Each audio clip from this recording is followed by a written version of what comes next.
This is part 2 of our lecture video series for Friday, April 28th, where we look at how to use the standard enthalpy or heat of formation for different substances to calculate the heat of reaction. So again, let's remind ourselves kind of about the difference because I know I'm throwing a lot of delta H's at you. So delta H reaction is always going to be the change in enthalpy state as a result in the change of enthalpy of our products system compared to the change in heat of our reactants system. So this is looking across some kind of chemical reaction. We want to know how much heat is either released or absorbed. Compare that to the standard heat of formation. This is the amount of heat released or absorbed, so released REL, absorbed AB,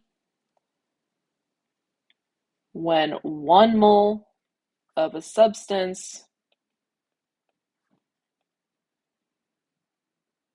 formed from its constituent elements at standard conditions. And if we were to kind of put these ideas together to get the delta H naught reaction, this is going to be the change in, of course, the enthalpy of our product system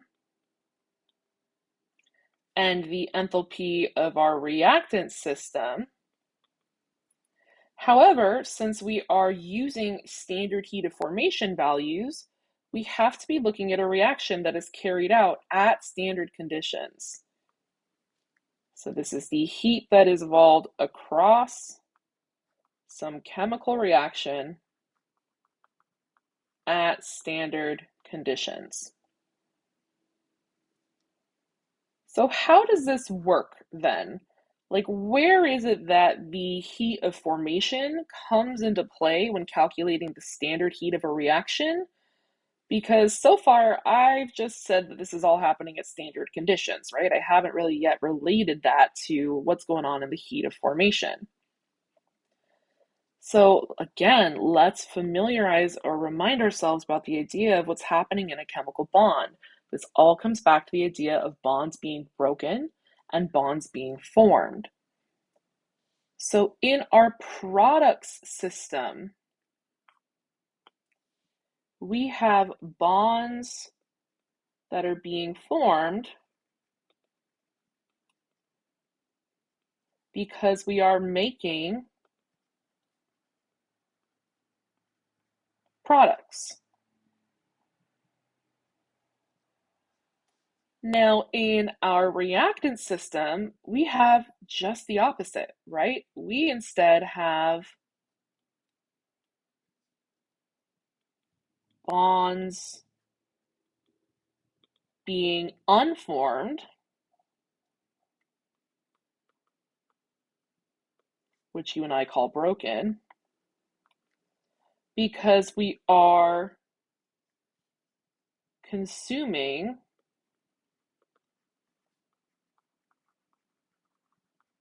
reactants.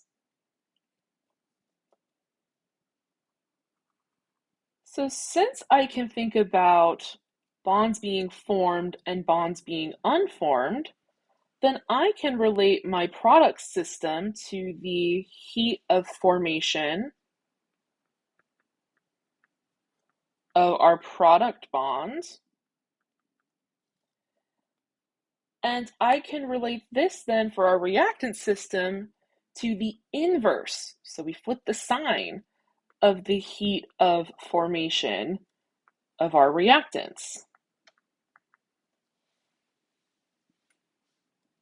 And remember, when we're looking at an actual chemical reaction, we're typically not looking at the formation of just 1 mole of something. So since our reactions rarely look at the formation of 1 mole of each product and the use or unformation of 1 mole of each reactant, then we need to scale all of our heats of formations by the coefficient of our substance that is either being formed or unformed in the reaction. So let's look at an example where we put this into practice. So let's look at the combustion of acetylene. So acetylene gas is C2H2. Combustion always follows the structure of some hydrocarbon, in this class at least, reacting with gaseous oxygen to form carbon dioxide gas and water vapor, or gaseous water.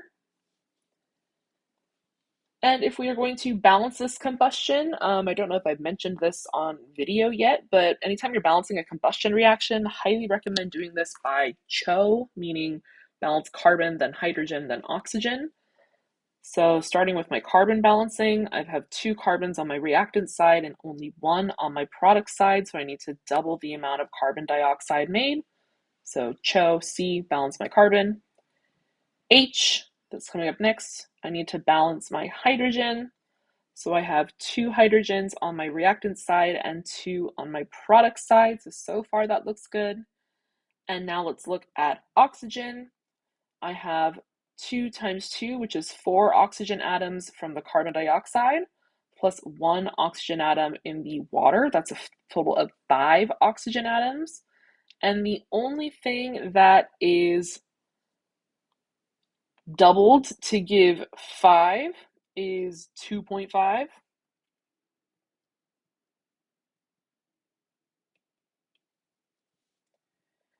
And we know that we do not like having these fractional coefficients, right? We try to talk about what's going on in a chemical reaction by looking at whole number mole proportions or mole ratios. So the actual balanced reaction is going to need to have everything doubled. So this is going to be 2C2H2 gas reacting with 5O2 gas to create 4CO2 gas and 2H2O gas. And then let's just check our balancing to make sure that we are sane. So carbons, I have 4 carbons on my product side. 2 times 2 is 4 carbons on my reactant side. Hydrogens, I have 2 times 2 is 4 hydrogens on my reactant side, and 2 times 2 is 4 on my product side. Oxygens, I have now 10 oxygen atoms on my reactant side, and then I have 4 times 2, which is 8, plus 2, which is 10 on my product side, so this is balanced.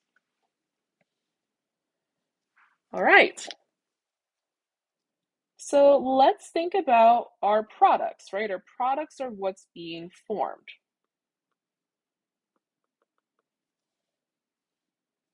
So I know that I can look at the standard heat of formation of CO2, but since I have 4 moles of CO2, that's going to have to be multiplied by 4. I also have water vapor, so I can look at the standard enthalpy or heat of formation of gaseous water. However, in this reaction, I am forming 2 moles of water, so I need to double that. And then looking over here on my product side, this is what's being unformed. So I can look at the heat of formation of acetylene. And then since I am unforming 2 moles of that, I would have to double it. And I can also look at the standard heat of formation of oxygen gas. And since I am requiring 5 moles of oxygen gas, I would need to multiply that by 5. So then how would I put this mathematically into an expression that allows me to calculate the standard heat of reaction? So let's start by looking at our products, right? Because we're looking at a heat of reaction, regardless of if it's at standard conditions or not, that's always going to be the difference in the heat of my reactant system and my product system, meaning final minus initial or products minus reactants. So of my products, the things that are being formed, I have my heat of formation of carbon dioxide gas, and I need to multiply that by 4. So I'm going to write 4 times the heat of formation standard of CO2. Now that is not the only thing that is being formed here, right? I'm also forming 2 moles of water vapor. So I'm going to double the amount of energy that is required to form water vapor at standard conditions. And then the subtraction, this is what's going to do my unforming for me. So this negative is going to result in the unformed because I'm subtracting out the formation heats instead of adding them in. All right. So looking at our reactants, we need to double the standard heat of formation of our acetylene and make sure we sum that with the 5-fold heat of reaction, heat of standard enthalpy of formation, my bad.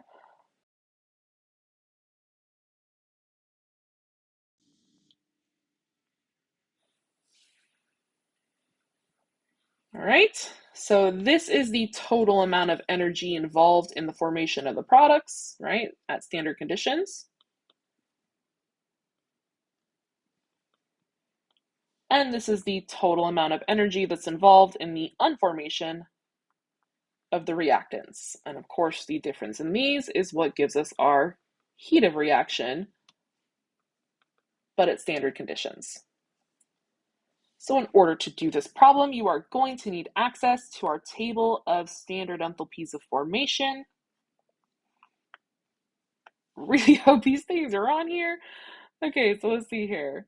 I've got standard enthalpy of formation of carbon dioxide gas. Okay, so yes, I have this.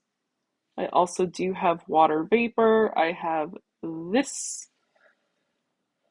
Okay, let's see here. What else do I have?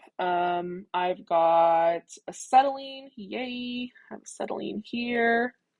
And then I should have oxygen gas. Please tell me I have oxygen gas somewhere in this table. Carbon dioxide, carbon. Yada, yada, yada, yada, yada. Oh, oxygen gas. This is an element, right? It's in its elemental form. So the standard heat of formation for this is 0 kilojoules per mole because this is just how it exists in nature.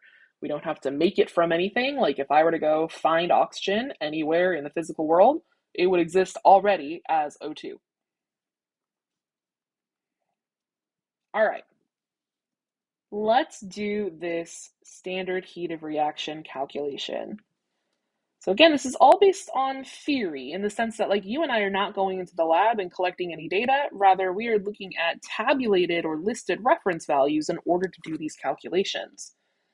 So starting with our reactant system, so it's going to be 4 times the standard heat of formation of carbon dioxide. So carbon dioxide gas has a standard enthalpy of formation of negative 393.5 kilojoules per mole. And remember, this 4 is 4 moles, right? That's where that comes from. Plus our 5 moles for our oxygen times our 0 kilojoules per mole heat of formation because we are an element, minus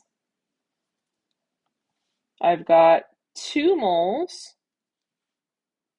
Did I use carbon dioxide here when I should have used? No, I'm good. Okay. 2 moles of acetylene. So looking up acetylene here, this has a standard heat of formation of positive 226.7 kilojoules per mole.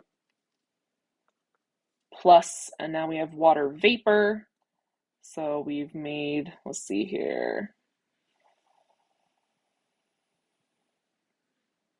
Wait, I'm mixing things up. Am I crossing out?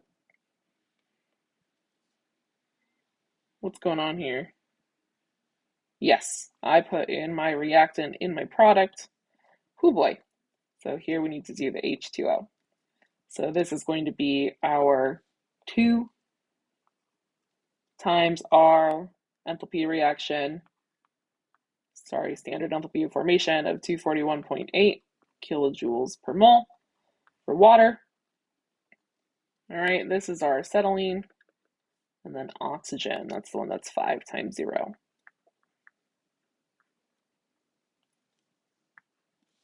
All right.